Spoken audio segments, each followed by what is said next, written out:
তো ফার্স্টে আমি আমার একটু ইন্ট্রোডাকশন দিয়ে দেন আমরা সেশনে চলে যাব। আমার নাম হচ্ছে মোহাম্মদ মাসুম প্রামাণিক। আমি একটু আমার একাডেমিক একটা ওভারভিউ দিচ্ছি, কারণ আপনারা আহ, যার কাছে শিখতেছেন এটা ইম্পর্টেন্ট। সো আমি ডিপ্লোমা ইন ইঞ্জিনিয়ারিং করেছি কম্পিউটার সায়েন্সে, দেন বিএসসি ইন ইঞ্জিনিয়ারিং করেছি কম্পিউটার সায়েন্সে, দেন এমএসসি ইন ইঞ্জিনিয়ারিং করেছি কম্পিউটার সায়েন্সে। প্রফেশনাল ডিপ্লোমা করেছি অপটিমাল আইটি থেকে সি শার্পের উপরে। প্যাডাগজির উপরে প্রশিক্ষণ নিয়েছি সেভ দ্য চিলড্রেন বাংলাদেশ থেকে। এছাড়া পিজিডি করেছি ডিজিটাল মার্কেটিং এর উপরে ন্যাশনাল ইউনিভার্সিটি থেকে, এবং প্রফেশনাল মাস্টার্স করেছি ইনফরমেশন আইটির উপরে জাহাঙ্গীরনগর ইউনিভার্সিটি থেকে। বাংলাদেশের গভর্নমেন্ট থেকে আমার বেশ কিছু স্কিল সার্টিফিকেট নেওয়া হয়েছে, তার মধ্যে উল্লেখযোগ্য সিবিটি এর লেভেল 4, এছাড়াও digital marketing level 3, digital marketing level 4, 5, 6। এই কয়েকটি সার্টিফিকেট আমি অর্জন করেছি ডিজিটাল মার্কেটিং এর উপরে। এছাড়াও সার্টিফিকেট অর্জন করেছি কম্পিউটার অপারেশন লেভেল 3 এবং ওয়েব ডিজাইন ডেভেলপমেন্ট লেভেল 3 এর উপরে। এই সার্টিফিকেটগুলো Bangladesh national skills development authority অথবা এনএসডিএ সংক্ষেপে বলে, তারা প্রোভাইড করেছে। আমি বাংলাদেশের বেশ কিছু সংস্থার সাথে জড়িত, তার মধ্যে উল্লেখযোগ্য বাংলাদেশের আইসিটি ডিভিশনের বাংলাদেশ ফ্রিল্যান্সার্স গ্রুপ, এছাড়াও বাংলাদেশিদের একমাত্র প্রকৌশলীদের সংস্থা বাংলাদেশ কম্পিউটার সোসাইটি, সেখানকার আমি একজন আজীবন সদস্য। এছাড়াও যুক্ত রয়েছি বেসিস এর সাথে। এছাড়াও কারিগরি শিক্ষা বোর্ডের সাথে যুক্ত রয়েছে সিবিএলএম রাইটার হিসেবে। এছাড়া বাংলাদেশ ফ্রিল্যান্সার অ্যাসোসিয়েশন অব বাংলাদেশের সাথে যুক্ত রয়েছে ফ্যাবের সাথে, এবং উত্তরা ইউনিভার্সিটির আমি একজন অ্যালামনাই। আমি আমার ফ্রিল্যান্সিং ট্রেনিং শুরু করেছি 2013 সাল থেকে। সো আপনারা অনেকেই নাম শুনেছেন হয়তো, learning and earning development project. So এই প্রজেক্টটাতে আমরা ছিলাম 2013 সালে, 13 থেকে 15 এই প্রজেক্টে ছিলাম। এরপরে এডুকেশন মিনিস্ট্রির একটা প্রজেক্টে ছিলাম, স্কিলস ডেভেলপমেন্ট প্রজেক্ট, সেখানে ছিলাম 15 থেকে 16। আহ, এভাবে এলআইসিটির প্রোগ্রামে ছিলাম, স্কিলস টু সাকসিড প্রজেক্টে ছিলাম, যুব উন্নয়নের বিভিন্ন প্রশিক্ষণের সাথে বর্তমানে যুক্ত রয়েছে। বাংলাদেশ কর্মচারী কল্যাণ বোর্ডের বিভিন্ন ফ্রিল্যান্সিং প্রশিক্ষণের সাথে যুক্ত রয়েছে, যেটা মহিলাদেরকে প্রশিক্ষণ দেওয়া হয় ফ্রিল্যান্সিং এর উপরে। এছাড়াও যুক্ত রয়েছি উদ্দীপনের সাথে, তাদের ফ্রিল্যান্সিং প্রশিক্ষণের সাথে। এছাড়াও ইলান্সিং একাডেমির ইনহাউস প্রশিক্ষণের সাথে যুক্ত রয়েছে স্টোরি আইটির প্রশিক্ষণের সাথে। এবং আমি একজন এনএসডি এর সার্টিফাইড ট্রেইনার এবং অ্যাসেসর। সারা বাংলাদেশে আমি সাধারণত ট্রেনিংগুলো অ্যাসেস করে থাকি ডিজিটাল মার্কেটিং এর উপরে। এখানে আমার বেশ কিছু প্রোফাইল রয়েছে, যে প্রোফাইল গুলোতে আমি মেইনলি কাজ করি। সো যখন আপনাদের সাথে আমি কাজ করব, আমি বেশিরভাগ প্রজেক্টই করব লাইভ। সো লাইভ প্রজেক্টে কিভাবে কাজ করে, সো আপনাদের সাথে আস্তে আস্তে শেয়ার করব। সেই প্রোফাইলগুলোর কিছু স্নিপেট আমি রেখে দিয়েছি আপনাদের জন্য আসলে। এখানে আমার প্রথম যে প্রোফাইলটা দেখতে পাচ্ছেন, এটা আমার প্রথম প্রোফাইল, যেখানে আমি প্রায় আর্ন করেছি প্রায় 200K প্লাস। এবং এখানে প্রায় 570-এর মতো প্রজেক্ট সম্পন্ন করেছে। এটি আমার আরেকটি প্রজেক্ট, এখানে সম্পন্ন করেছি প্রায় 58টি প্রজেক্ট, এবং এখানে আমার জব সাকসেস স্কোর 100%। এছাড়াও ফাইবারে কাজ করেছি, ফাইবারে প্রায় 180টির মতো প্রজেক্টে কাজ করেছি। আমার ফ্রিল্যান্সিং ক্যারিয়ারে এত কাজের পরে আমার বেশ কিছু সাফল্য রয়েছে।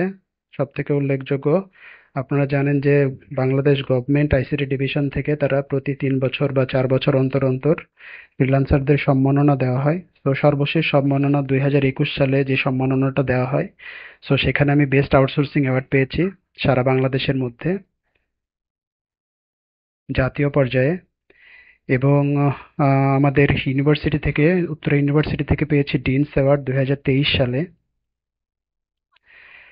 এখানে আমার এনএসডি এর বেশ কিছু স্নিপেট রয়েছে, দেখতে পাচ্ছেন এটা হচ্ছে সিবিটি এর।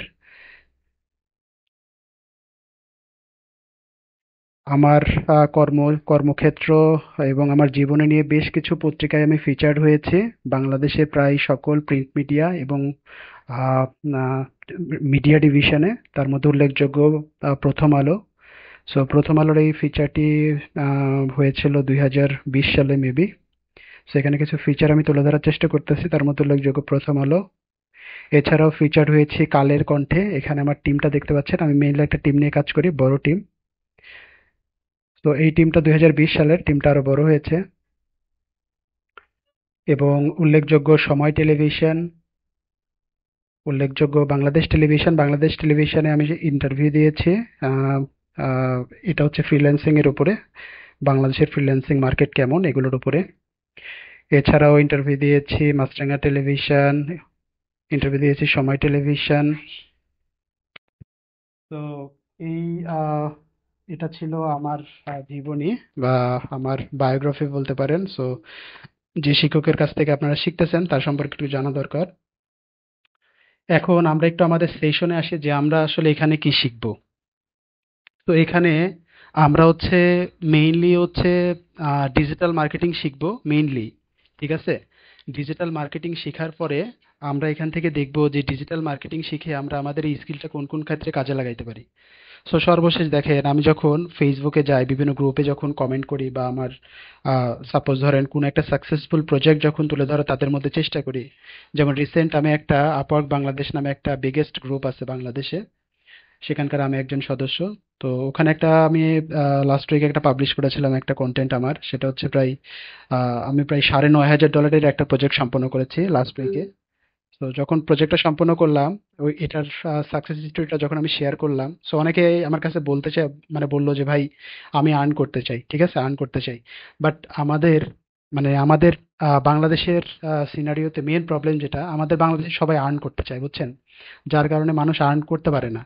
তো আমাদের মেন্টালিটি যেটা হওয়া উচিত সেটা হচ্ছে ফার্স্টে আমাকে স্কিলড হইতে হবে। আপনি যদি স্কিলড হন যে কোনো বিষয়, সেটা যে কোনো বিষয় হইতে পারে, আপনি যদি স্কিলড হন, এই স্কিলটাকে কাজে লাগাই কিন্তু আমরা আর্ন করতে পারবো, ঠিক না। বাট ফার্স্ট আমাকে কি করতে হবে, স্কিলড হইতে হবে, ঠিক না। সো স্কিলডের জন্য আমরা এখানে শিখবো ডিজিটাল মার্কেটিং।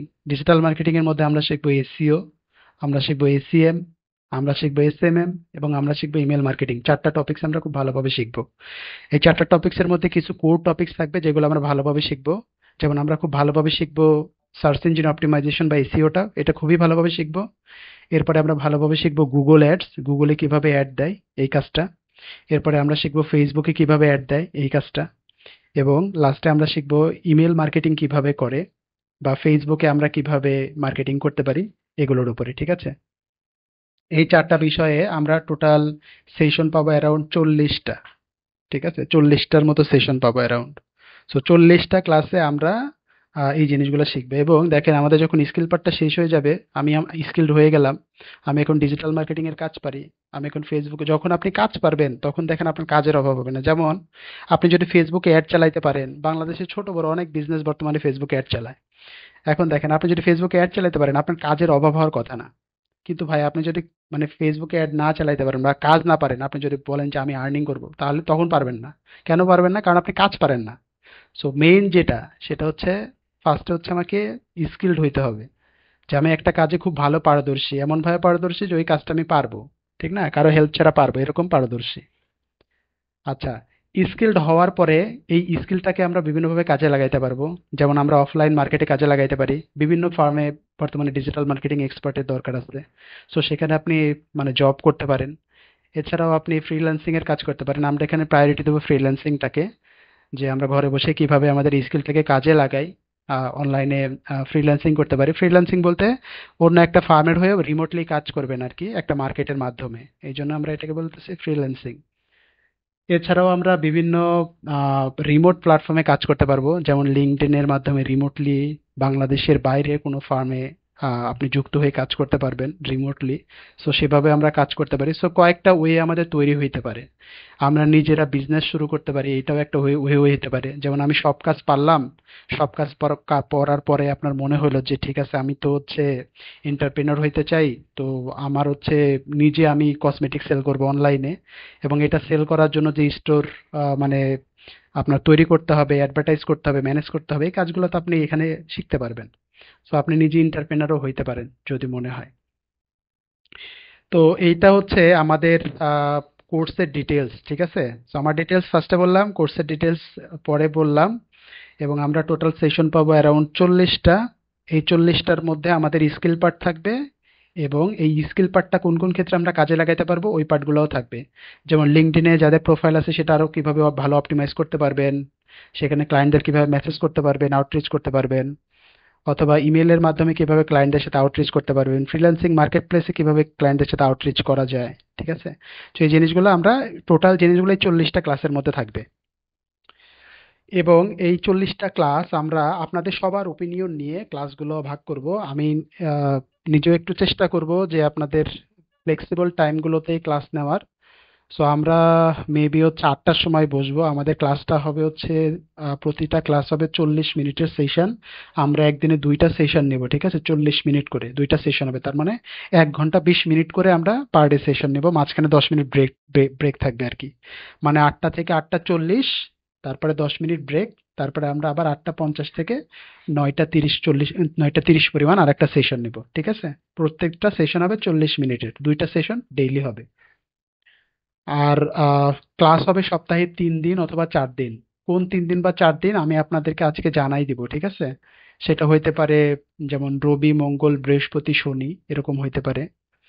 বা আহ, যদি 3 দিন হয় রবি, মঙ্গল, বৃহস্পতি, এরকমও 3 দিন হইতে পারে, একদিন গ্যাপ দিয়ে দিয়ে, ঠিক আছে?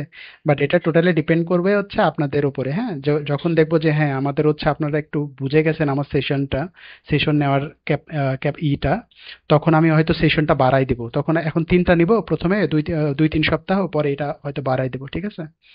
তো কারণ হচ্ছে আপনারা যখন আমাকে বুঝে ফেলবেন আমি কিভাবে সেশন নেই, জিনিসগুলো আপনাদের কাছে ইজি হবে, তখন তখন আমরা সেশনের অ্যামাউন্টটা বাড়াই দেবো। তো এটা হচ্ছে ডিটেলস। এখন আপনাদের কাছ থেকে আমি নেক্সট 5 মিনিটে কিছু কোয়েরি নিব। যদি কোয়েরি না থাকে দেন আমরা এই সেশনটাতে চলে যাব, আমাদের প্রথম সেশন। ফার্স্টে একটু ওভারভিউ দিয়ে দেন আমরা চলে যাব, ঠিক আছে? সো এখানে ফার্স্টে হচ্ছে ডিজিটাল মার্কেটিং কি বলতেছে। সো মেইনলি হচ্ছে ডিজিটাল বলতে আমরা বোঝাই কি, অনলাইন মিডিয়াকে বোঝায় মেইনলি, ঠিক না? সো এখানে ডিজিটাল মার্কেটিং বলতে মেইনলি বোঝায় যে অনলাইনে যে মার্কেটিং গুলো হয়, এই মার্কেটিংটাকে আমরা ডিজিটাল মার্কেটিং বলি। এখন অনলাইনে কি মার্কেটিং হয় বা অফলাইনে যেটা হয় না, এটা কি, এটা আমরা সবাই বুঝি। যেমন ধরেন আমার একটা বাটার শোরুম হবে মিরপুর 11-তে বা 12-তে, মিরপুর 11 বা 12-তে একটা বাটার শোরুম হবে। সো তারা হচ্ছে মাইকিং করতেছে, ঠিক আছে, যে আমরা 12-তে বাটার একটা শোরুম আনছি, মানে বাটার জুতা বা বাটার প্রোডাক্ট কেনার জন্য আপনার আর মিরপুর 10-এ যাইতে হবে না, মিরপুর 12-তেই এখন আপনারা পাবেন।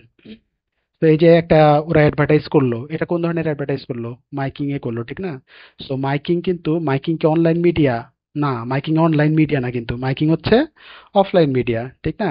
সো এটাকে আমরা বলি ট্রেডিশনাল মার্কেটিং। এই ধরনের মার্কেটিং বা অ্যাডভার্টাইজকে আমরা বলি ট্রেডিশনাল মার্কেটিং। এখন দেখেন যে মাইকিংটা হচ্ছে, এই মাইকিংটা যদি আপনি রেকর্ড করেন, যে একজন মাইকিং করতেছে আপনি রেকর্ড করলেন, ঠিক আছে?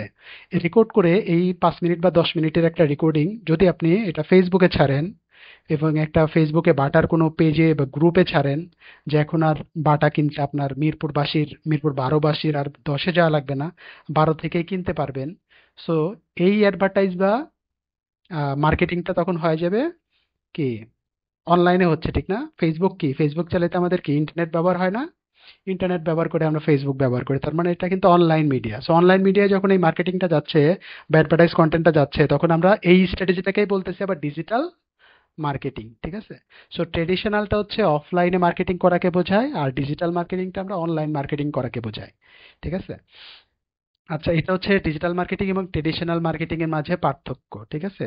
সো ফার্স্টে আমরা জানলাম ডিজিটাল মার্কেটিং কি, দেন আমরা জানলাম ট্রেডিশনাল মার্কেটিং কি, তারপরে আমরা জানলাম যে ডিজিটাল মার্কেটিং এবং ট্রেডিশনাল মার্কেটিং এর মধ্যে পার্থক্য কি। এখন আমরা জানবো যে ডিজিটাল মার্কেটিং আসলে আমরা কেন করব। ডিজিটাল মার্কেটিং আমরা কয়েকটা কারণের জন্য করতে পারি, ঠিক আছে? সো কি কি কারণ হইতে পারে, যেমন ধরেন মাইকিং করলাম। এই মাইকিংটা সাপোজ ধরেন আমি আমার রিক্সা বা ভ্যান বা আমার যানবাহন যত দূর যাবে, লোকজন তত দূরের লোকজনই শুনতে পাবে, এর বেশি শুনতে পাবে না কিন্তু, ঠিক না? তার মানে কি, আমি একটা লিমিটেড অডিয়েন্সকে টার্গেট করতে পারতেছি ট্রেডিশনাল মার্কেটিং এর মাধ্যমে। বাট এই জিনিসটাকেই আমি যদি ওই যে ভিডিও কন্টেন্ট বানাই ফেসবুকে ছাড়াই, ফেসবুকে মানে করি, পোস্ট করি, তখন কিন্তু লাখ লাখ কোটি কোটি মানুষের কাছে এই কন্টেন্টটা পৌঁছায় যাচ্ছে, ঠিক না? আমরা দেখি যে যখন কোনো কন্টেন্ট আমাদের ফেসবুকে ভাইরাল হয়, দেখি যে কয়েক মিলিয়ন আমাদের শেয়ার হচ্ছে, ভিউ হচ্ছে, এরকম আহ, কয়েক মিলিয়ন হচ্ছে, ঠিক না? তার মানে কি, এখানে কিন্তু একটা ব্রড অডিয়েন্সকে টার্গেট করার সুযোগ থাকে, যেটা আমার ট্রেডিশনাল প্ল্যাটফর্মগুলোতে সুযোগ নাই। যেমন আমি মাইকিং যদি 5,000 লোকের কাছে 5,000 লোক শুনতে পায়, ওই 5,000 লোক পরিমাণই আমার ওই অ্যাডভার্টাইজের কন্টেন্টটা যাবে, 5,000-এর বেশি যাবে না। তার মানে কি লিমিটেড অডিয়েন্স ওখানে ট্রেডিশনাল মার্কেটিংয়ে। বা ডিজিটাল মার্কেটিংয়ে যখন আপনি একটা জিনিস পোস্ট করতেছেন ফেসবুকে, ফেসবুকে যদি কয়েক কোটি ইউজার হয়, কয়েক কোটি ইউজারের কাছে কিন্তু আপনার কন্টেন্টটা পৌঁছানোর সম্ভাবনা থাকে যদি আপনি ভালোভাবে ওইটা অপটিমাইজ করেন। সো দেখেন, ডিজিটাল মার্কেটিং আমরা একটা ব্রড অডিয়েন্স টার্গেট করতে পারতেছি। সো এটা একটা বড় রিজন যে আপনি একটা ব্রড অডিয়েন্স টার্গেট করতে পারতেছেন যদি আপনি ডিজিটাল মার্কেটিং করেন দেন ট্রেডিশনাল মার্কেটিং। আরেকটা রিজন কেমন হইতে পারে, আরেকটা কেন আপনি ডিজিটাল, এখন যে কোশ্চেন মানে থিওরিগুলো আমি বলতেছি না, আপনারা যখন জব ক্ষেত্রে যাবেন এই জিনিসগুলো আপনাদের তখন বলতে হবে। জব ক্ষেত্রে গিয়ে কিন্তু ওরা মানে প্র্যাকটিক্যালি মানে দেখতে চায় না যে আপনি কিভাবে কাজ করবেন না করবেন। মানে মোরলেস ওরা হচ্ছে জিজ্ঞেস করে, এই কোশ্চেনগুলো জিজ্ঞেস করে যেগুলোর অ্যান্সারগুলো মানে আমি এখন দিচ্ছি আপনাদের। আচ্ছা, আরেকটা রিজন কেন কি কি হইতে পারে ডিজিটাল মার্কেটিং করার বা ডিজিটাল মার্কেটিং কেন করব, আরেকটা বড় রিজন হইতে পারে হচ্ছে এটা কস্ট ইফেক্টিভ, মানে অনেক খরচ কম হয়। যেমন আপনি সারাদিন যদি একটা মাইক ভাড়া করেন, একটা ভ্যান ভাড়া করেন বা একটা যানবাহন ভাড়া করেন, একটা লোক ভাড়া করেন, দেখা যাচ্ছে আপনাদের মানে সর্বনিম্ন 5,000 টাকা খরচ হবে ডেইলি, ঠিক আছে, একদিনে। বাট আপনি যদি ফেসবুকে সাপোজ ধরেন এই $20 খরচ করেন, ঠিক আছে, ফেসবুকে $20 খরচ করেন, তাহলে কিন্তু আপনি 2 লাখ লোকের কাছে পৌঁছাতে পারতেছেন। আমি দেখেন 5,000 টাকা খরচ করে 5,000 লোকের কাছে পৌঁছাচ্ছি, ওখানে মাইকিং করায় 5,000 টাকা খরচ করে 5,000 লোকের কাছে পৌঁছাচ্ছি, ঠিক না, ট্রেডিশনাল মার্কেটিং এ।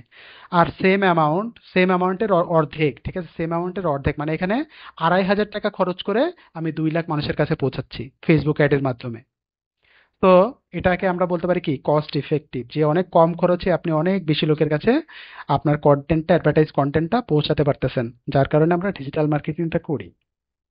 আচ্ছা, আরেকটা রিজন কি হইতে পারে যে ডিজিটাল মার্কেটিং, আরেকটা রিজন কি হইতে পারে যে ডিজিটাল মার্কেটিং কেন করব। সো আরেকটা বড় রিজন হইতে পারে এরকম, আহ, যে আমরা ফার্স্টে জানলাম যে একটা ব্রড অডিয়েন্স টার্গেট করা যায়। সেকেন্ড আমরা জানলাম যে এখানে হচ্ছে কস্ট, এটা হচ্ছে কস্ট ইফেক্টিভ। এবং থার্ড, এটা হচ্ছে ম্যানেজ করা ইজি, রিপোর্টিংটা ইজি। একটা যে কোনো বিজনেসের আপনার পারফরমেন্স ট্র্যাকিংটা হচ্ছে মোস্ট ইম্পর্টেন্ট। যেমন আপনার বিজনেসটা কি গ্রো করতেছে নাকি আপনার বিজনেসটা গ্রো করতেছে না, এইটা যদি আপনি মেজার করতে না পারেন আপনার বিজনেসটা আপনি ভালোভাবে পরিচালনা করতে পারবেন না। যেমন ধরেন 6 মাসে আমার বাজেট হচ্ছে $2,000, এই $2,000 আমার মার্কেটিং এর ক্ষেত্রে আমি স্পেন্ড করব, সেটা হইতে পারে এসইওর ক্ষেত্রে, হইতে পারে এসএমএম এর ক্ষেত্রে, এসএম এর ক্ষেত্রে।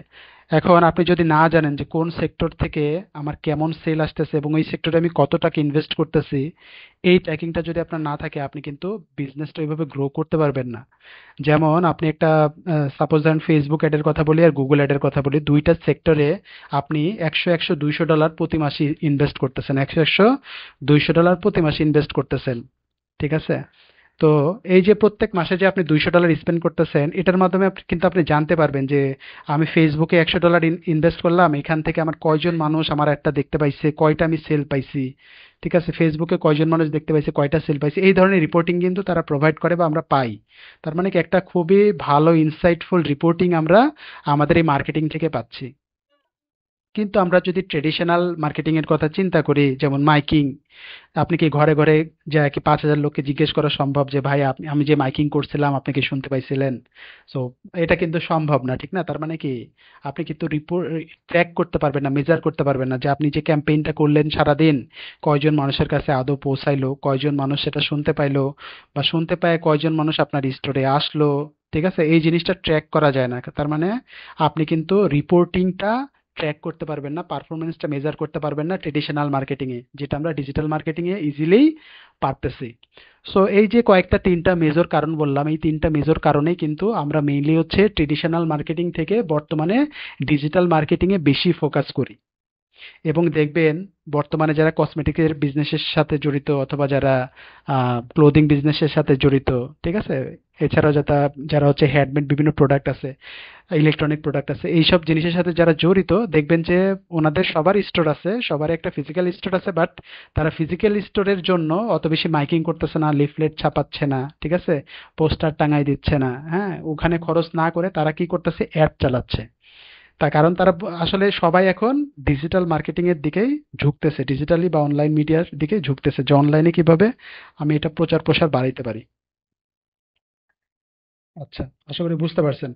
ডিজিটাল মার্কেটিং এর আমাদের এখানে চারটা মেইনলি বিষয় এখানে আমরা দেখব ডিজিটাল মার্কেটিং এর। প্রথম বিষয়টা হচ্ছে এসইও, এসইওটা হচ্ছে সার্চ ইঞ্জিন অপটিমাইজেশন, যেটাকে আমরা বলি। এরপরে আমরা দেখব এসইএম। এসইএমটা হচ্ছে সার্চ ইঞ্জিন মার্কেটিং, যেখানে আমরা দেখব গুগল অ্যাডস। এরপরে আমরা দেখব এসএমএম, সোশ্যাল মিডিয়া মার্কেটিং, যেখানে আমরা দেখব ফেসবুকে কিভাবে আমরা অর্গানিকলি মার্কেটিং করতে পারবো এবং ফেসবুকে কিভাবে অ্যাডের মাধ্যমে আমরা মার্কেটিং করতে পারবো। এবং 4 নম্বরে আমরা দেখব ইমেল মার্কেটিং। তো 4টা কোর কম্পোনেন্ট সম্পর্কে ডিজিটাল মার্কেটিং এর এখানে আমরা জানবো। এবং এই 4টার মধ্যে আমরা সবথেকে বেশি প্রায়োরিটি দেবো হচ্ছে সার্চ ইঞ্জিন অপটিমাইজেশনটা, ঠিক আছে?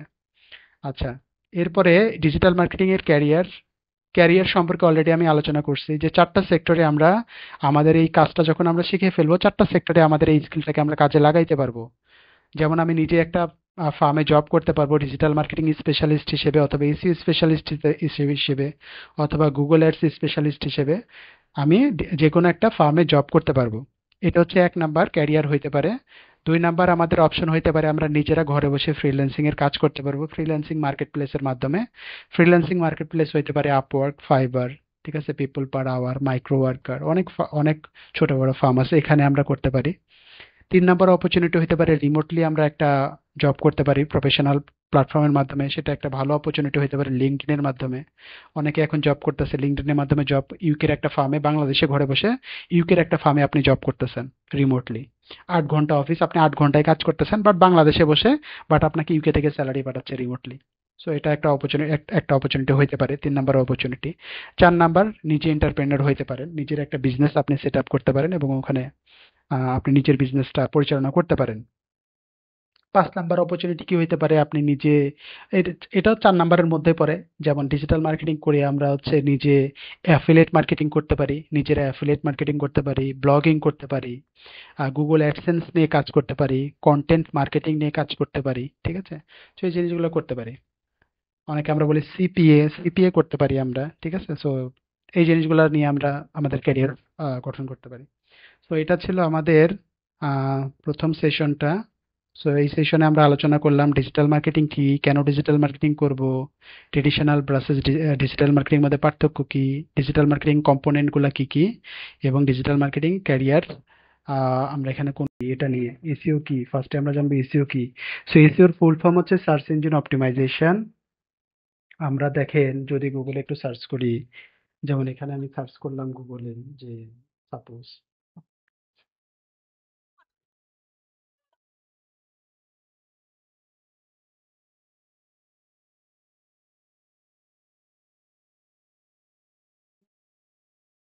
এখানে এরকম লিখতে পারি ভিসা অ্যাডভাইজার। সাপোজ ধরুন যে কোনো একটা টপিকস আমি এখানে সার্চ করলাম। দেখেন আমি যখন এখানে একটা বিষয় নিয়ে সার্চ করলাম, আমি এখানে লিখলাম যে ভিসা অ্যাডভাইজার পর্তুগাল, ঠিক আছে? সো ভিসা অ্যাডভাইজার পর্তুগাল লিখে যখন সার্চ করছি, সো এখানে দেখেন আমার বেশ কিছু রেজাল্ট আসছে বেসড অন আমার এই কুয়েরির উপরে, ঠিক না? সো এরকম ভাবে কিন্তু আমরা সাধারণত সার্চ ইঞ্জিনে সার্চ করি যে সার্চ ইঞ্জিন বিভিন্ন রকম হইতে পারে, যেমন গুগল হইতে পারে, বিং হইতে পারে, ইয়ান্ডেক্স হইতে পারে, ঠিক আছে? সো অনেক ধরনের সার্চ ইঞ্জিন আছে, তার মধ্যে আমরা সব থেকে বেশি যেটা ব্যবহার করি সেটা হচ্ছে গুগল। গুগলটা আমরা সব থেকে বেশি ব্যবহার করি। সো দেখেন গুগলে যখন আমি আসলাম, গুগলে এসে একটা এখানে সার্চ দিলাম, একটা লেখা সার্চ দিলাম, যে লেখাটা সার্চ দিলাম এটাকে বলা হয় কিওয়ার্ড। যে লেখাটা সার্চ দিলাম এটাকে বলা হয় কিওয়ার্ড। কিওয়ার্ডটা এখানে কি, ভিসা অ্যাডভাইজার পর্তুগাল, তার মানে ভিসা অ্যাডভাইজার পর্তুগাল হচ্ছে একটা কিওয়ার্ড। এই কিওয়ার্ডটা লিখে আমি সার্চ করলাম একটা সার্চ ইঞ্জিনে, নাম হচ্ছে গুগল। সার্চ ইঞ্জিনে সার্চ করার পরে দেখেন এখানে সে বিভিন্ন রেজাল্ট দিছে। এই যে এখানে যে একটা ওয়েবসাইট দেখতে পাচ্ছেন, এই প্রত্যেকটাকে বলা হয় একটা রেজাল্ট। সো এটা হচ্ছে একটা রেজাল্ট, এই যে এটা হচ্ছে একটা রেজাল্ট, এটা হচ্ছে একটা রেজাল্ট। সো এই প্রত্যেকটা হচ্ছে এক একটা রেজাল্ট, এবং এই রেজাল্টের মধ্যে দেখেন আবার ভাগ আছে, বিভিন্ন ভাগ আছে। যেমন ধরেন এখানে যে রেজাল্টটা দেখতে পাচ্ছেন, এখানে যে রেজাল্টটা দেখতে পাচ্ছেন এটাকে আমরা বলি অর্গানিক। এটাকে আমরা বলি অর্গানিক রেজাল্ট, ঠিক আছে? অনেক ধরনের রেজাল্ট থাকে, সো এটাকে আমরা বলতেছি অর্গানিক। সো ফার্স্টে আমরা ইসিও কি এটা জানি, আমি আস্তে আস্তে এই টার্মগুলো সম্পর্কে বলবো, ঠিক আছে? হুম, এই টার্মগুলো সম্পর্কে আস্তে আস্তে আমি আপনাদেরকে বলবো। তো এখানে দেখে এসইওটা কি, ফার্স্টে এটা বুঝি। সো এসইওটা হচ্ছে মেইনলি আপনার কোনো একটা ওয়েবসাইট আছে, সাপোজ ধরেন যে ওয়েবসাইটটা আপনি এখানে যখন মানুষজন সার্চ দেয়, তখন ওয়েবসাইটটা এই ফার্স্টের দিকে শো করে না, এই যে এই রেজাল্টগুলোতে শো করতেছে না। সেই রেজাল্টগুলোতে প্রথম দিকে যদি প্রথম পেজের মধ্যে না শো করে, তাহলে কিন্তু আমাদের ওয়েবসাইট বা বিজনেসে ঢোকার চান্স কম থাকে। মানে ওই মানুষটা কিন্তু আমার ওয়েবসাইটে ঢুকতে চায় না, বা আমাকে কুয়েরি করতে চায় না, বা আমাকে কল করতে চায় না, বা আমাকে টেক্সট করতে চায় না। কারণ কি, আমাকে সে পায় না, ঠিক না? আমাকে না পালে সে টেক্সট করবে কিভাবে, বা আমাকে রিচ করবে কিভাবে? আমাকে যখন পাবে তখন সে আমাকে রিচ করতে পারবে, আমাকে না পাইলে রিচ করতে পারবে না, সিম্পল হিসাব। তো আমাকে যদি যদি এখানে ফার্স্ট পেজে না আসি, সাপোজ ধরেন আমি একজন ভিসা অ্যাডভাইজার বা ভিসা সার্ভিসটা আমি প্রোভাইড করি, এখন আমি অনলাইন থেকে কিভাবে মার্কেটিং করতে পারবো, বা এখান থেকে সুবিধা কিভাবে পাবো? আমি যখন এখানে সিম্পল হিসেবে আমি যখন ফার্স্ট পেজে আসবো, তখন মানুষজন আমার এ সম্পর্কে জানতে পারবে এবং আমার থেকে সার্ভিসটা নিতে পারবে। বাট আমি যদি ফার্স্ট পেজে না থাকি, মানুষজন আমাকে পাবে না বা আমার থেকে সার্ভিসটা নিতে পারবে না, ঠিক না? সো মেন ব্যাপার হচ্ছে আপনার এখানে প্রথম পেজে আসা বা প্রথম দিকে আসা, ঠিক না? সো যে কোনো একটা কাজের মাধ্যমে, দেখেন, একটা কাজের মাধ্যমে বা একটা প্রসেসের মাধ্যমে আপনি যে কোনো একটা ওয়েবসাইট বা যে কোনো একটা বিজনেসকে যখন সার্চ ইঞ্জিনে যে কোনো একটা পজিশন থেকে প্রথম দিকে আস্তে আস্তে প্রোগ্রেসের মাধ্যমে প্রথম দিকে আনতেছেন, তখন এটাকে আমরা বলি সার্চ ইঞ্জিন অপটিমাইজেশন বা এসইও, সিম্পল। যখন একটা ক্লায়েন্ট আমাকে বলে যে ভাই আমার একজন এসইও এক্সপার্ট দরকার, তখন আপনার বুঝতে হবে যে ওই ক্লায়েন্টটা একজন র্যাঙ্কিং এক্সপার্ট খুঁজতেছে, যে তার ওয়েবসাইটটা র্যাঙ্ক করাবে এবং যে কোনো যে কিওয়ার্ডগুলোর উপরে সে র্যাঙ্ক চাচ্ছে ওই কিওয়ার্ডগুলোর উপরে সে র্যাঙ্ক করায় ফার্স্ট পেজে বা প্রথম পজিশনে দিকে সে আনবে ওয়েবসাইটটা, যেখান থেকে সে মানুষজন তার ওয়েবসাইটে ভিজিট করতে পারবে এবং প্রোডাক্ট কিনতে পারবে অথবা সার্ভিস কিনতে পারবে, অথবা তাকে ফোন করে তার থেকে তার সার্ভিস সম্পর্কে জানতে পারবে মেইনলি। তো এসইওটা হচ্ছে মেইনলি কোনো একটা কাজের মাধ্যমে যে কোনো একটা ওয়েবসাইটকে গুগলের বা সার্চ ইঞ্জিনে যে কোনো একটা পর্যায় থেকে একটা কাজের মাধ্যমে বা প্রসেসের মাধ্যমে বা স্ট্র্যাটেজির মাধ্যমে ধাপে ধাপে প্রথম পেজে আনার যে পদ্ধতি, এই প্রথম পেজে আনার পদ্ধতিটাকে আমরা টোটাল পদ্ধতিটাকে বলতেছি, টোটাল প্রসেসটাকে বলতেছি এসইও বা সার্চ ইঞ্জিন অপটিমাইজেশন। আচ্ছা, এরপরে আমরা দেখেন এখানে আছে এসইও ক্লাসিফিকেশন। আশা করি বুঝতে পারছেন এসইওটা কি।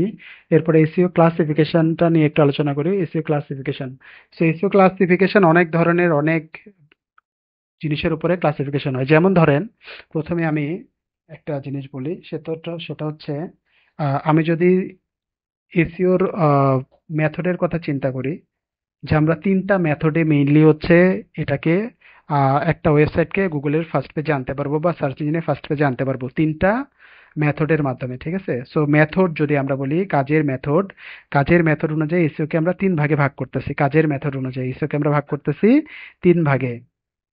প্রথম ভাগটা হচ্ছে হোয়াইট হ্যাট এসইও, দ্বিতীয়টা হচ্ছে ব্ল্যাক হ্যাট এসইও এবং তৃতীয়টা হচ্ছে গ্রে হ্যাট এসইও। ঠিক আছে? So white hat, black hat এবং গ্রে হ্যাট কি, এই জিনিসগুলো আমরা বুঝি। হ্যাট মানে টুপি, এটা আমরা জানি। হোয়াইট মানে সাদা, ঠিক না? তার প্রথমটা হচ্ছে সাদা টুপি, তারপরে কালো টুপি, তারপরে হচ্ছে ধূসর টুপি বলতেছি আমরা। তো এখানে প্রথমে হোয়াইট হ্যাট জিনিসটা বুঝি, যে হোয়াইট হ্যাট এসইওটা কি। সো হোয়াইট হ্যাট এসইওটা হচ্ছে মেইনলি হচ্ছে প্রত্যেকটা, দেখেন, ফার্মের একটা নিয়ম নীতি আছে। যেমন আপনারা আমার এখানে কোর্স করতেছেন, আমার কিছু নিয়ম নীতি আছে। সো আমার নিয়ম নীতির সাথে আপনাদের যদি মিলে, তাহলেই কিন্তু আমি আপনাকে কোর্সটা করতে দিব। যদি নিয়ম নীতি না মিলে, 15 মিনিট আছে না? যদি নিয়ম নীতি না মিলে, তাহলে কিন্তু কোর্সটা আমি করতে দিব না আপনাদের, ঠিক আছে?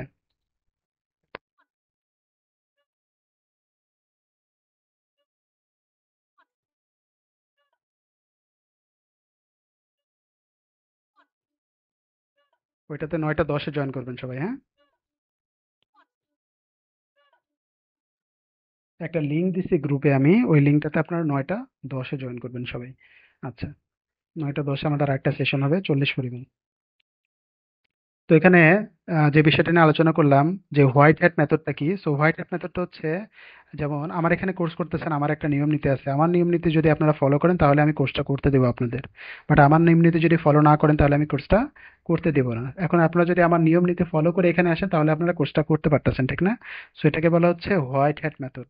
ঠিক আছে? যে আমার যে নিয়ম নীতি আছে এটা ফলো করে আপনি আমার এখানে আসতে পারছেন, আমার পরিমাণ, ঠিক আছে? এটাকে বলতেছে আমরা white hat SEO method. So এখানে আমরা যদি গুগলের কথা চিন্তা করি বা সার্চ ইঞ্জিনের কথা চিন্তা করি, এটাকে কি বলবো?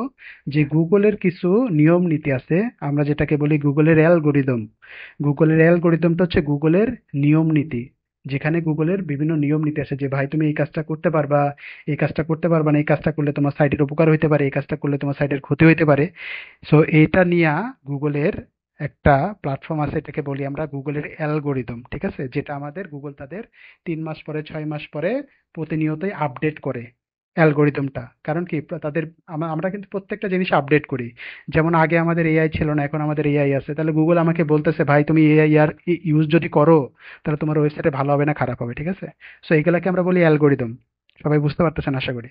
সো এই যে গুগলের যে অ্যালগোরিদম আছে বা সার্চ ইঞ্জিনের যে অ্যালগোরিদম আছে, এই অ্যালগোরিদমটা ফলো করে, যেমন সে যে জিনিসগুলো আমাকে করতে বলতেছে ওই জিনিসগুলো আমি করলাম, সে যে জিনিসগুলো আমাকে নিষেধ করতেছে ওই জিনিসগুলো আমি করলাম না, এইভাবে যদি কোনো একটা সাইটকে আমি প্রথম পেজে আনি, এটাকে বলা হবে হোয়াইট হ্যাট এসইও মেথড।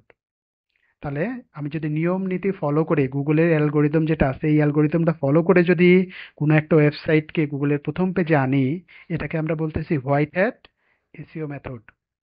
বুঝতে পারছেন?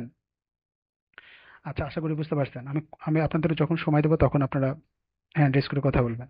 আচ্ছা, এরপরে হোয়াইট হ্যাট এসইও মেথডের পরে আমরা একটু ব্ল্যাক হ্যাট এসইও মেথডে আসি। ব্ল্যাক হ্যাট এসইওটা কি? তো হোয়াইট হ্যাট এসইওটা আশা করি বুঝতে পারছেন। ব্ল্যাক হ্যাট এসইওটা কি? হোয়াইট হ্যাট এসইওটা আরেকটু যদি আপনাদের আমি অফলাইন একটা উদাহরণ দিই তাহলে আরেকটু ভালো করে বুঝতে পারবেন। পাসপোর্ট, বিশেষ করে পাসপোর্টের কথা যদি বলি তাহলে বুঝতে পারবেন ভালো করে। যেমন ধরেন আমরা যখন আগারগাঁওয়ে পাসপোর্ট করতে যাই, ঠিক আছে, তখন দেখবেন যে সকাল 8টার সময় আপনি গেছেন, দেখবেন যে 500 জনের একটা লাইন, বিশাল লাইন। সো 500 জনের লাইনে আপনি দাঁড়ায় গেলেন 501 নম্বরে। 501 নম্বরে লাইনে দাঁড়াই, সাপোজ ধরেন আপনি সারাদিন পরে বিকাল 4টার সময় আপনার সিরিয়াল আসলো, সকাল 8টা থেকে 4টা পরিমাণ দাঁড়াই আছেন, বিকাল 4টার সময় আপনার সিরিয়াল আসলো, আপনি 4টার সময় আপনার কাগজপত্র জমা দিয়ে ফিঙ্গার দিয়ে তারপরে চলে আসলেন। সো এই যে তাদের যে নিয়ম নীতি, এটা ফলো করে আপনি আসলেন, ঠিক না? সো এটাকে আমরা বলতেছি কি white hat SEO method. White hat method বলতেছি। এখন দেখেন ব্ল্যাক হ্যাটটা কি? ওই পাসপোর্টের ওখানে দেখবেন যে অনেক লোক ঘোরাঘুরি করে, তাদের একজনকে যদি আপনি 1,000 টাকা ধরাই দিয়ে বলেন যে ভাই আমার রোদ্রে দাঁড়িয়ে থাকতে ভালো লাগতেছে না, আপনি আমার ফিঙ্গারের একটু ব্যবস্থা করে দেন, সে 10 মিনিট মানে পরে এসে আপনাকে ভিতরে নিয়ে গেল এবং আপনার সাপোজ কাগজপত্র জমা দিলেন, আপনি ফিঙ্গার দিলেন, আপনি চলে আসলেন, ঠিক আছে।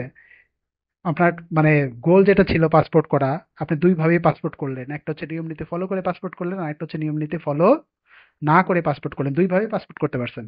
সো প্রথমটাকে আমরা বললাম হোয়াইট হ্যাট আর দ্বিতীয়টাকে আমরা বললাম ব্ল্যাক হ্যাট, ঠিক আছে। এখন এটা যদি এই ব্ল্যাক হ্যাটটা যদি আমরা সার্চ ইঞ্জিনের কথাই চিন্তা করি, যে সার্চ ইঞ্জিনে ব্ল্যাক হ্যাট কি?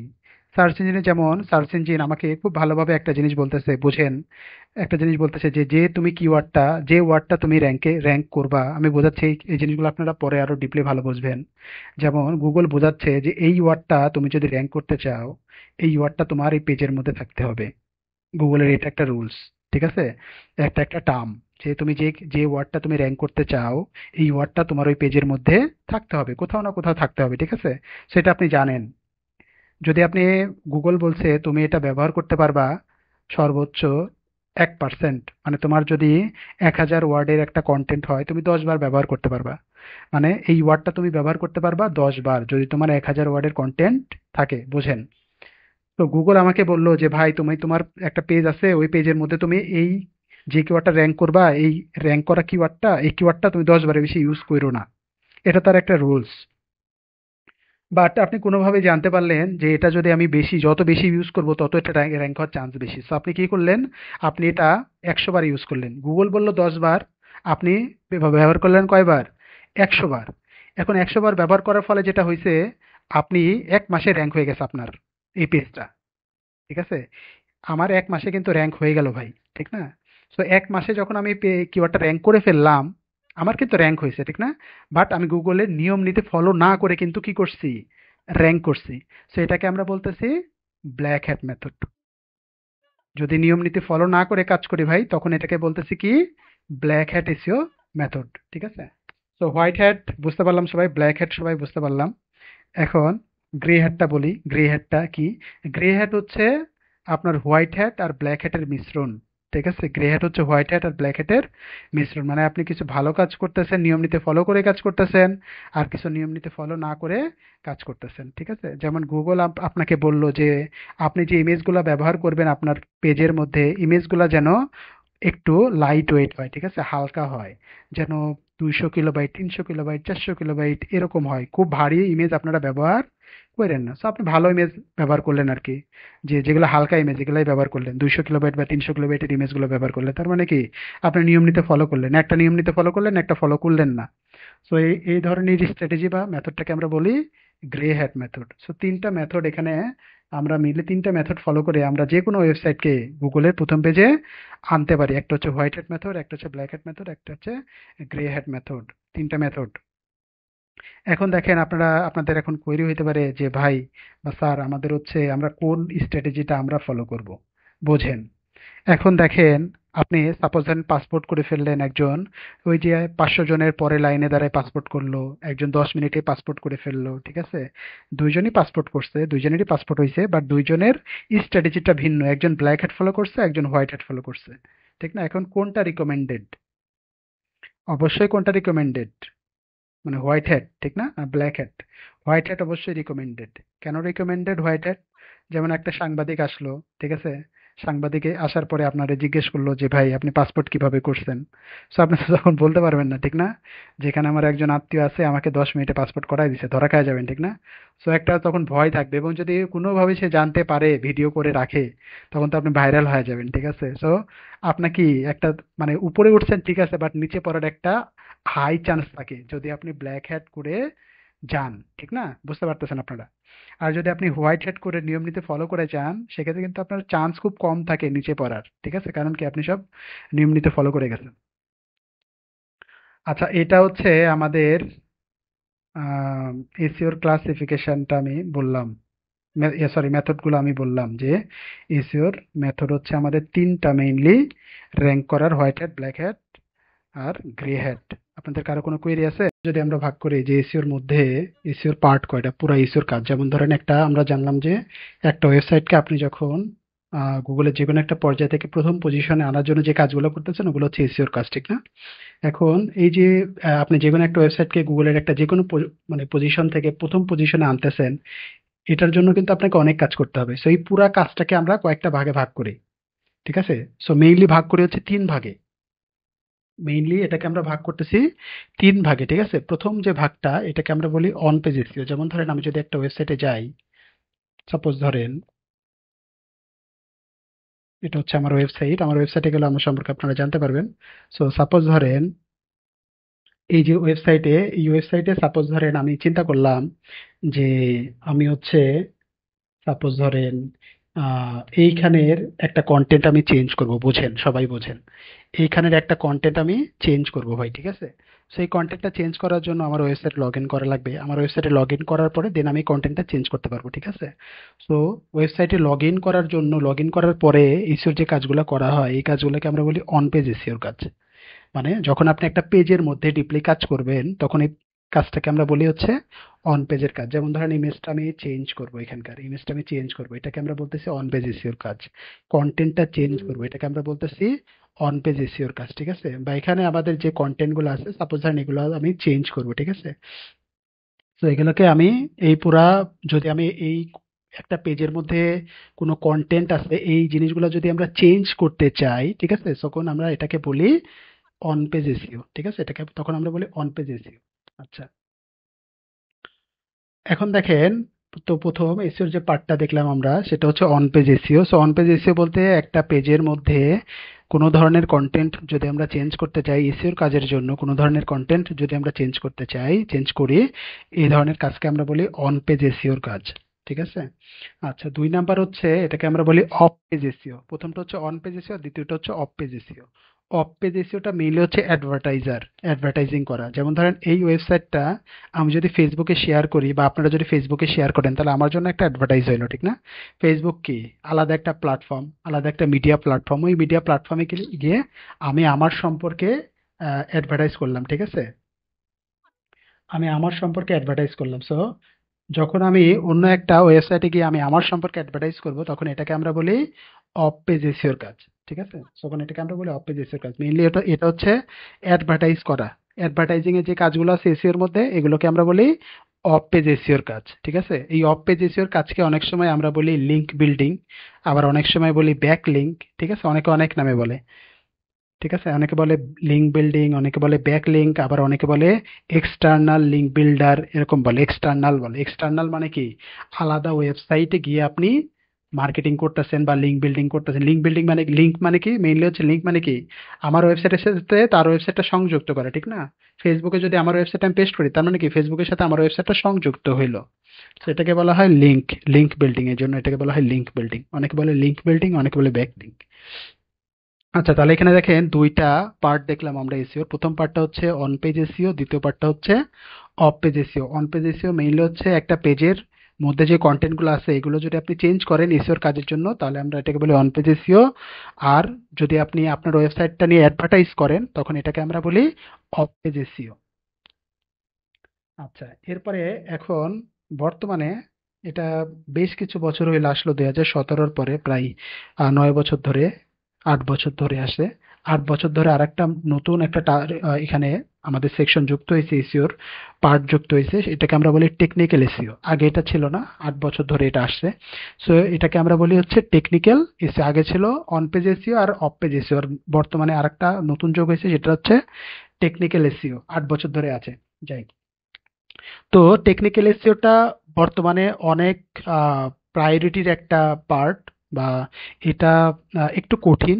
আমাদের কাছে নিউবি হিসেবে, যারা আমরা নিউবি তাদের কাছে একটু কঠিন লাগতে পারে, বাট এটার চাহিদা ইন্ডাস্ট্রিতে, এটার চাহিদা মারাত্মক, ঠিক আছে, অনেক চাহিদা। সো টেকনিক্যাল এসইওটা কি এটা একটু জানি। সো টেকনিক্যাল এসইওটা হচ্ছে, যেমন ধরেন আপনি একটা ওয়েবসাইটে, আমার এই ওয়েবসাইটে সাপোজ ধরেন আমি ভিজিট করলাম, আমার এই ওয়েবসাইটে ঢুকতে আমার সময় লাগছে 5 সেকেন্ড, ঠিক না? এখন আমার এই ওয়েবসাইটে সাপোজ ধরেন আমার যদি, আমি ঢুকলাম, আমি দেখতেছি খালি ঘুরতেইছে 1 মিনিট ধরে, যদি শুধু ঘুরেই, তাহলে কি আপনারা বিরক্ত হবেন? আমিও বিরক্ত হব, এবং আমি চিন্তা করবো যে ওয়েবসাইটটাতে আমি আর ঢুকবো না। কেন ঢুকবো না? কারণ ওয়েবসাইটটা লোড হইতে অনেক সময় লাগতেছে। তো এই যে ওয়েবসাইটটা, কোনো ওয়েবসাইট যে লোড হইতে সময় লাগে, এটারে বলা হয় ওয়েবসাইটের পেজ স্পিড। আমরা এটাকে বলি ওয়েবসাইটের পেজ স্পিড, যে একটা ওয়েবসাইটের যে কন্টেন্ট, এই কন্টেন্টটা লোড হইতে কত সময় লাগে এটার উপরে পেজ স্পিড ডিপেন্ড করে। এটাতে একটা স্কোর দেয়। যেমন আপনার পেজ স্পিড যদি খুব খারাপ হয়, তাহলে তাহলে আপনাকে স্কোর দেবে 0 থেকে 50। আপনার স্পিড যদি একটু মিডিয়াম লেভেলের হয় তাহলে 50-এর উপরে, যদি অনেক ভালো হয় তাহলে 90-এর উপরে স্কোর আসে। তো আমাদের সবার টার্গেট থাকে যে 90-এর উপরে স্কোর আসা বর্তমানে, ঠিক আছে, পেজ স্পিড। তার 90-এর উপরে স্পিড মানে আপনি 5 সেকেন্ড বা 6 সেকেন্ডের মধ্যে আপনার পুরো ওয়েবসাইটের কন্টেন্ট লোড হয়ে যাবে, একজন ইউজার দেখতে পাবে। তো এই যে পেজ স্পিডের কথা বললাম, এই পেজ স্পিড হচ্ছে টেকনিক্যাল এসইওর একটা পার্ট, ঠিক আছে। সো টেকনিক্যাল এসইওর একটা মানে কাজ বলতে পারেন, টাস্ক বলতে পারেন। সো টেকনিক্যাল এসইওর মধ্যে এটা পড়ে, পেজ স্পিডটা পড়ে। আর একটা জিনিস টেকনিক্যাল এসইওর মধ্যে পড়ে, যেমন যেমন ধরেন আপনার ওয়েবসাইটে সাপোজ ধরেন এই যে এখানে একটা লিঙ্ক আপনি দেখতে পাচ্ছেন, এই লিঙ্কটা আমি এখানে কেন দিছি, যেন মানুষ এখানে ক্লিক করে আমার সাথে যোগাযোগ করতে পারে। এখন এখানে আপনি ক্লিক করলেন, ক্লিক করে কিছু পাইলেন না, ব্রোকেন পাইলেন, তার মানে কি আপনি কি বিভ্রান্ত হইলেন না? যেখানে আমি একটা বাটন দিয়ে রাখছি আমাকে, আমার সাথে যোগাযোগ করার, অথচ আপনি ক্লিক করলেন, যোগাযোগ করতে পারতেছেন না, তার মানে কি লিঙ্কটা ব্রোকেন হয়ে গেছে সামহাউ, বা অনেক আগের লিঙ্ক যেটা এখন বর্তমানে নাই, ডিলিট হয়ে গেছে। সো এই ধরনের লিঙ্ক আমরা বলি ব্রোকেন লিঙ্ক। সো ওয়েবসাইটের মধ্যে এরকম কম বেশি অনেক লিঙ্ক থাকে বা অনেক কন্টেন্ট থাকে যেগুলো ব্রোকেন। সো এই ব্রোকেন জিনিসগুলা ফিক্স করা, এটা হচ্ছে একটা টেকনিক্যাল এসিওর একটা কাজ। সো এরকম অনেক কাজ আছে যেগুলো টেকনিক্যাল এসিওর, ঠিক আছে, যেগুলো আমরা প্র্যাকটিক্যালি দেখবো। আজকে যেহেতু একটু ওভারভিউ দিচ্ছে, হয়তো একটু কঠিন মনে হতে পারে, সো এই জন্য একটু কম কম যত কম উদাহরণ দেওয়া যায় এভাবে বোঝাচ্ছি। তো মেইনলি এসইওর এই তিনটা পার্ট আমরা দেখবো, বা তিনটা পার্ট আছে। প্রথমটা হচ্ছে অন পেজ এসইও, দ্বিতীয়টা হচ্ছে অফ পেজ এসইও, এবং তৃতীয়টা হচ্ছে টেকনিক্যাল এসইও, এই তিনটা পার্ট।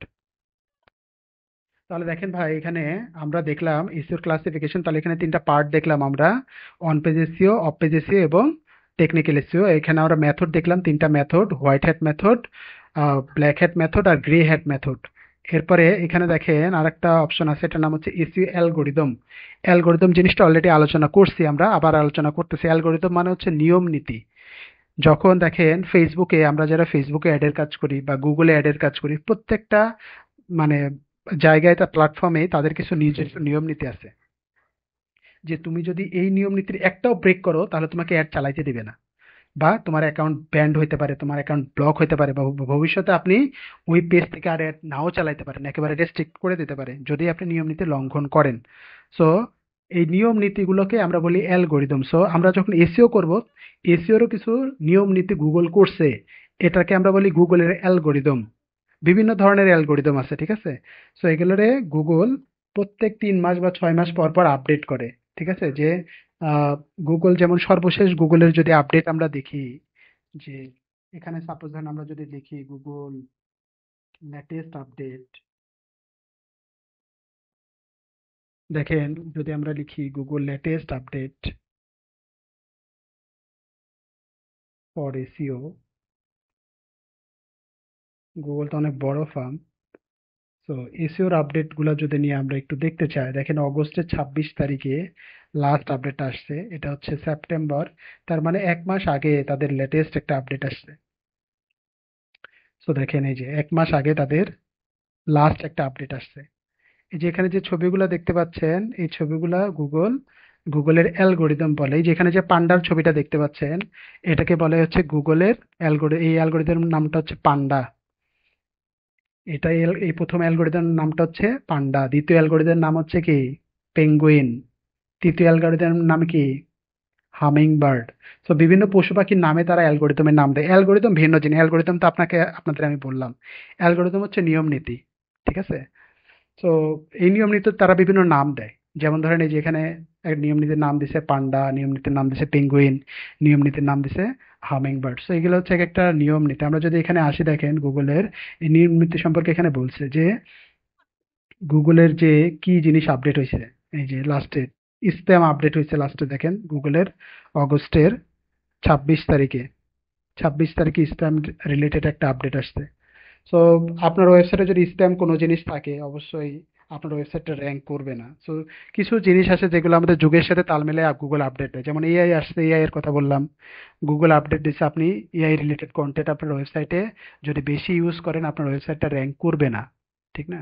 তো এই যে আপডেট, এখন আপনি আপডেট জানেন না, গুগলের অ্যালগোরিদম জানেন না, আপনি দেখা যাচ্ছে মাসের পর মাস, বছরের পর বছর আপনি শুধু আপনার ওয়েবসাইটে এআই দিয়ে লিখে লিখে কন্টেন্ট পাবলিশ করতেছেন, আপনার ওয়েবসাইটে কোনো কন্টেন্ট র্যাঙ্ক করে না। আপনি খুঁজেই পাচ্ছেন না যে ভাই কারণ কি, র্যাঙ্ক না হওয়ার কারণ কি। কিন্তু আপনি গুগলের অ্যালগোরিদম জানেন না। গুগল অ্যালগোরিদমে ক্লিয়ারলি বলছে যে ভাই তুমি এআই রিলেটেড, এআই দিয়ে লেখা কোনো কন্টেন্ট তুমি তোমার ওয়েবসাইটে পাবলিশ করো না, পাবলিশ করলে ওটা র্যাঙ্ক হবে না। তার মানে কি, আপনি এআই যদি অ্যালগোরিদম না জেনে কাজ করেন, তাহলে কিন্তু কোনো লাভ হবে না ভাই, ঠিক আছে? সো অ্যালগোরিদমটা অনেক ইম্পর্টেন্ট। সো অ্যালগোরিদম হচ্ছে মেইনলি নিয়ম নীতি, যেটা 3 মাস বা 6 মাস পর পর গুগল আমাদেরকে দেয়, ঠিক আছে? যেটা আমিও বলবো কোর্সের মধ্যে যে আপনারা কিভাবে এই নিয়ম নীতিগুলোর আপডেট পাবেন। আচ্ছা, এরপরে দেখেন লাস্ট টপিকস আজকের আমাদের SEO ranking factor. Ranking factor বলতে কোন কোন ফ্যাক্টরের কারণে আমাদের ওয়েবসাইটটা র্যাঙ্ক হয়। সো মেইনলি আজকে আমরা কয়েকটা জিনিস আলোচনা করব র্যাঙ্কিং ফ্যাক্টরের। যেমন ধরেন এইখানটা যদি আমরা চিন্তা করি,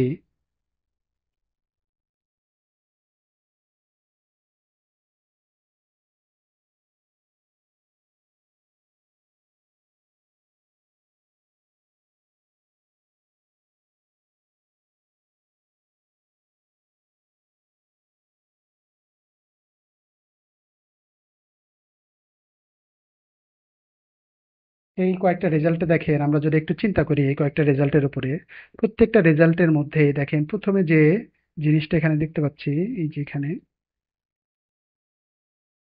প্রত্যেকটা জিনিস কয়েকটা জিনিস কমন আছে। দেখেন ফার্স্টে দেখাই, এই যে সবার উপরে যেটা, এটাকে আমরা কি বলি, কোম্পানির নাম বলি, ঠিক না? সবার উপরে যেটা, এটাকে বলি কোম্পানির নাম, ঠিক না? প্রত্যেকটা রেজাল্টের মধ্যে দেখেন কোম্পানির নাম আছে না প্রথমে, এই যেটা টোটাল ল, ভিসাস ডট পিটি, প্রত্যেকটাতেই কিন্তু কোম্পানির নাম আছে প্রথমে, হ্যাঁ। দ্বিতীয়টাতে কি আছে, ইউআরএল আছে, এই কোম্পানির ইউআরএল আছে, ওয়েবসাইটের লিঙ্কটা আছে, দেখেন দ্বিতীয়টাতে ওয়েবসাইটের লিঙ্কটা, প্রত্যেকটাতে দ্বিতীয়টাতে ওয়েবসাইটের লিঙ্ক আছে। তৃতীয়টাতে কি আছে, টাইটেল আছে, টাইটেলটা দেখেন অনেক বড় করে লেখা, হ্যাঁ, টাইটেলটা অনেক বড় করে লেখা। সো দ্বিতীয়টাতে টাইটেল আছে প্রত্যেকটাতেই। টাইটেলের পরে কি আছে, এইখানে একটু ডেসক্রিপশন আছে, ঠিক না? তার মানে এখানে 5টা জিনিস আমি কমন পাচ্ছি। প্রত্যেকটা রেজাল্টের মধ্যে তার কোম্পানির নাম আছে, কোম্পানির ইউআরএল আছে, টাইটেল আছে, ডেসক্রিপশন আছে, লোগো আছে, 5টা জিনিস প্রত্যেকটা রেজাল্টের মধ্যে আছে, দেখেন। এখন আমরা সার্চে মেইনলি 5টা জিনিস ফার্স্টে দেখতে পাই। তার মানে এই 5টা জিনিস আমার যে কোনো জিনিসের থেকে একটু ইম্পর্টেন্ট বেশি, কারণ এই 5টা জিনিসের উপর ডিপেন্ড করে মানুষজন এই লিঙ্কে ভিজিট করবে। যেমন এই 5টা জিনিস আমি দেখলাম, এখন 5টাতে কিন্তু আমি ক্লিক করব না, আমার কোনোটার লোগো ভালো লাগলো না আমি ক্লিক করব না, বা একটা লোগো আমার ভালো লাগলো, লোগোর কারণে আমি ক্লিক করব, ঠিক আছে? সেরকম হইতে পারে কিন্তু। তো এই 5টা জিনিস অনেক ইম্পর্টেন্ট, এবং এই 5টা জিনিস আমার জানতে হবে যে 5টা জিনিস আমি কিভাবে পারফেক্টলি আমার ওয়েবসাইটে আমি যুক্ত করতে পারি বা অ্যাড করতে পারি। দেখেন, প্রথমটা যদি আমরা চিন্তা করি, এই 5টা জিনিস লেখার নিয়ম আছে। ঠিক আছে, প্রথমে আমরা একটু দেখি, কয়েকটা নিয়ম আমরা জানি। সো এগুলা নিয়ে আমরা অন পেজের সাথে আলোচনা করব, তারপরে একটু এখানে একটু আজকে দেখি। সো একটা নিয়ম হচ্ছে টাইটেল। প্রথম নিয়মটা হচ্ছে টাইটেল। টাইটেল কোনটা? এই যে এটা হচ্ছে টাইটেল, এটা হচ্ছে টাইটেল, এই যে এটা হচ্ছে টাইটেল, এটা হচ্ছে টাইটেল। সো প্রথম দেখবো আমরা যে টাইটেল কিভাবে লিখতে হয়। সো দেখেন, আমি উপরে যে ওয়ার্ডটা লিখে সার্চ দিচ্ছি, ওয়ার্ডটার নাম কি? Visa adviser Portugal. উপরে এই যে এখানে লিখে সার্চ দিচ্ছি, দেখেন ভিসা অ্যাডভাইজার পর্তুগাল লিখে সার্চ দিচ্ছি। সো ভিসা অ্যাডভাইজার পর্তুগাল লিখে সার্চ দেওয়ার পরে আমার এই রেজাল্টগুলো এখানে আসছে। ঠিক আছে, এবং প্রত্যেকটা টাইটেলে যদি আপনারা একটু দেখেন, প্রত্যেকটা টাইটেলের মধ্যেই এই এক্সাক্ট যে কিওয়ার্ডটা আমি লিখছি এই কিওয়ার্ডটা আছে, অথবা এই কিওয়ার্ডের সিনোনিম আছে। প্রত্যেকটার মধ্যেই এই কিওয়ার্ডটা বা এই কিওয়ার্ডের সিনোনিম বা এই রিলেটেড কোনো একটা কিছু আছে। যেমন ইমিগ্রেশন, পর্তুগাল ইমিগ্রেশন, প্রথমটা দেখেন পর্তুগাল ইমিগ্রেশন। আমরা জানি যে ভিসা অ্যাডভাইজার আর ইমিগ্রেশন এক জিনিস, ঠিক না? রিলেভেন্ট, রিলেভেন্ট জিনিস। সো এখানে ভিসা অ্যাডভাইজারের বদলে এখানে আমার র্যাঙ্ক হয়েছে কি ইমিগ্রেশন পর্তুগাল, তার মানে কি রিলেভেন্ট, সিনোনিম আসছে এখানে। সো প্রথম যে টাইটেল লেখার প্রথম যে নিয়ম, সেই নিয়মটা হচ্ছে আপনি যে ওয়ার্ডটা লিখে সার্চ করতেছেন গুগলে, এই ওয়ার্ডটা অথবা এই ওয়ার্ডের সিনোনিম আপনার টাইটেলের মধ্যে থাকতে হবে। এই ওয়ার্ড অথবা এই ওয়ার্ডের সিনোনিম টাইটেলের মধ্যে থাকতে হবে। প্রত্যেকটা জিনিসের মধ্যে আছে, দেখেন ভিসা, ইমিগ্রেশন, এই রিলেটেড কোনো না কোনো ওয়ার্ড এই টাইটেলের মধ্যে আছে। প্রত্যেকটা টাইটেলের মধ্যে দেখেন আছে। যত টাইটেল এখানে যদি 1000 টাইটেল শো করে, 1000 টাইটেলের মধ্যেই ভিসা অথবা ইমিগ্রেশন এই রিলেটেড জিনিসই থাকবে। এটা হচ্ছে নিয়ম। তো প্রথম নিয়মটা কি, প্রথম র্যাঙ্ক ফ্যাক্টরটা কি? যে আপনার টাইটেলের মধ্যে অবশ্যই কিওয়ার্ড অথবা কিওয়ার্ডের সিনোনিম থাকতে হবে। এটা হচ্ছে একটা র্যাঙ্ক ফ্যাক্টর। অনেক র্যাঙ্ক ফ্যাক্টর আছে যেগুলো আমরা প্র্যাকটিক্যালি দেখবো। র্যাঙ্ক ফ্যাক্টর নিয়ে যে আলোচনা করতেছি, র্যাঙ্ক ফ্যাক্টরটা হচ্ছে মেইনলি যেসব কারণে বা যে কাজের কারণে আমার ওয়েবসাইটটা র্যাঙ্ক হবে, এটা হচ্ছে র্যাঙ্ক ফ্যাক্টর। মানে র্যাঙ্কের কম বেশি যেসব কারণের জন্য হয়, এটা হচ্ছে র্যাঙ্ক ফ্যাক্টর। আপনার টাইটেল ভালো হলে র্যাঙ্ক হবে, টাইটেল খারাপ হলে র্যাঙ্ক হবে না ভাই। ঠিক আছে, টাইটেল ভালো হলে র্যাঙ্ক হবে, টাইটেল ভালো না হলে র্যাঙ্ক হবে না। ঠিক আছে, এটা। 2 নাম্বার কি জিনিস আছে এখানে? ডেসক্রিপশন। আপনার ডেসক্রিপশন যদি ভালো হয় র্যাঙ্ক হবে, ডেসক্রিপশন ভালো না হলে র্যাঙ্ক হবে না। ঠিক আছে, ডেসক্রিপশন লেখারও নিয়ম আছে। সো ডেসক্রিপশনের মধ্যে কিওয়ার্ড অথবা সিনোনিম থাকতে হবে। কিছু জিনিস এখানে বোল্ড করা আছে, দেখেন এই যে পর্তুগাল ইমিগ্রেশন বোল্ড করা, এখানে পর্তুগাল বোল্ড করা, দেখেন প্রত্যেকটা ডেসক্রিপশনের মধ্যে কিছু জিনিস বোল্ড করা আছে। ঠিক আছে, বোল্ড করা মানে কি? ইম্পর্টেন্ট জিনিস, ইম্পর্টেন্ট লেখা বা ওইটার সাথে অনেক সামঞ্জস্যপূর্ণ কোনো ওয়ার্ড। তার মানে ডেসক্রিপশনের মধ্যে অবশ্যই কিওয়ার্ড অথবা তার সিনোনিম থাকতে হবে। সো এই ডেসক্রিপশন বা টাইটেল এগুলো কিভাবে লিখবেন এগুলো প্র্যাকটিক্যালি আমরা দেখবো, ভয় পাওয়ার কোনো কারণ নাই। ঠিক আছে, কোথা থেকে লিখবেন, কোথায় গিয়ে লিখবেন, এগুলো সব প্র্যাকটিক্যালি আমরা দেখবো। বাট আমরা জাস্ট আইডিয়া নিলাম যে ডেসক্রিপশনের মধ্যে অবশ্যই আপনার কিওয়ার্ডটা থাকতে হবে যদি আপনি র্যাঙ্ক করাইতে চান। সেটা একটা র্যাঙ্ক ফ্যাক্টর, ভালো ডেসক্রিপশন একটা র্যাঙ্ক ফ্যাক্টর। আর একটা র্যাঙ্ক ফ্যাক্টর হইতে পারে লেংথ, এগুলোর লেংথ। যেমন এই দুইটার টাইটেল যদি আপনারা দেখেন, এইটার টাইটেল আর এইটার টাইটেল দেখেন, পুরো টাইটেলটা দেখতে পাচ্ছি, বাট এটার কিন্তু পুরো টাইটেল দেখতে পাচ্ছি না। তার মানে এখানে লেংথ একটা ব্যাপার, তাদের একটা নিজস্ব লেংথ আছে। ঠিক আছে, সো গুগলে যখন আমরা কাজ করব তাদের একটা নিজস্ব লেংথ আছে। সো এই সার্চ ইঞ্জিনে যদি আমি 60 ক্যারেক্টার পরিমাণ সাপোর্ট করে, 60 ক্যারেক্টার, 60 ক্যারেক্টারে বেশি যখন লিখবো তখন আর সাপোর্ট করবে না, তখন এই যেরকম ডট ডট ডট দেখাবে। ঠিক আছে, তার মানে টাইটেলটা লিখতে হবে 60 ক্যারেক্টার পরিমাণ, 60 ক্যারেক্টার পরিমাণ আমরা লিখতে পারবো। ঠিক আছে, 60 ক্যারেক্টারে বেশি লিখলে ওইটা হবে না, ওইটা লেখা ঠিক না। ঠিক আছে, বা নিয়মের বাইরে। যাই হোক, এরপর ডেসক্রিপশন দেখেন, এই ডেসক্রিপশনটা পুরো আসছে, এই ডেসক্রিপশনে ডট ডট ডট আসছে, এই ডেসক্রিপশনটা পুরো আসে। তার মানে কি এই যে এখানে ডট ডট ডট আসছে না, তার মানে কি আমরা ডেসক্রিপশনেরও বুঝতে পারলাম যে একটা লেংথ আছে। এই লেংথের বাইরে যখন আমরা লিখবো তখন এরকম ডট ডট ডট আসবে। ঠিক আছে, ডেসক্রিপশনের লেংথ হচ্ছে 160 ক্যারেক্টার, 160 ক্যারেক্টার। হ্যাঁ, সো 160 ক্যারেক্টার পরিমাণ সাপোর্ট করবে। যখন আমি 160 ক্যারেক্টারে বেশি লিখবো তখন ওই যেরকম ডট ডট ডট আসবে। ঠিক আছে, আচ্ছা। সো এখানে দেখেন চারটা জিনিস আমরা আজকে দেখলাম, চারটা র্যাঙ্ক ফ্যাক্টর দেখলাম।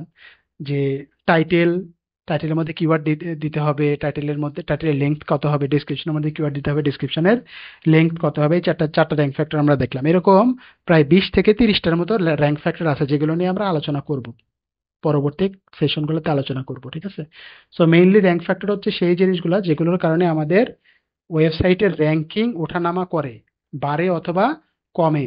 যেমন ডেসক্রিপশন ভালো হলে র্যাঙ্ক ভালো হবে, ডেসক্রিপশন খারাপ হলে র্যাঙ্ক খারাপ হবে, ঠিক আছে? টাইটেল ভালো হলে র্যাঙ্ক ভালো হবে, টাইটেল খারাপ হলে র্যাঙ্ক খারাপ হবে। তো এগুলোকে আমরা বলি হচ্ছে র্যাঙ্ক ফ্যাক্টর। তো আমরা আজকে দুইটা সেশন দেখলাম। প্রথম সেশন আমরা দেখলাম ডিজিটাল মার্কেটিং কি, ডিজিটাল মার্কেটিং কেন করব, ডিজিটাল মার্কেটিং ট্রেডিশনাল মার্কেটিং এর মধ্যে পার্থক্য, ডিজিটাল মার্কেটিং এর কম্পোনেন্ট গুলা এবং ডিজিটাল মার্কেটিং এর ক্যারিয়ার সম্পর্কে আমরা জানলাম। আর দ্বিতীয় সেশনে আমরা জানলাম এসইও কি, এসইও কয় প্রকার, এসইওর মেথড কি কি, এসইওর অ্যালগোরিদম কি কি আছে, বা এসইওর র্যাঙ্কিং ফ্যাক্টর গুলা কি, এই জিনিসগুলো সম্পর্কে জানলাম।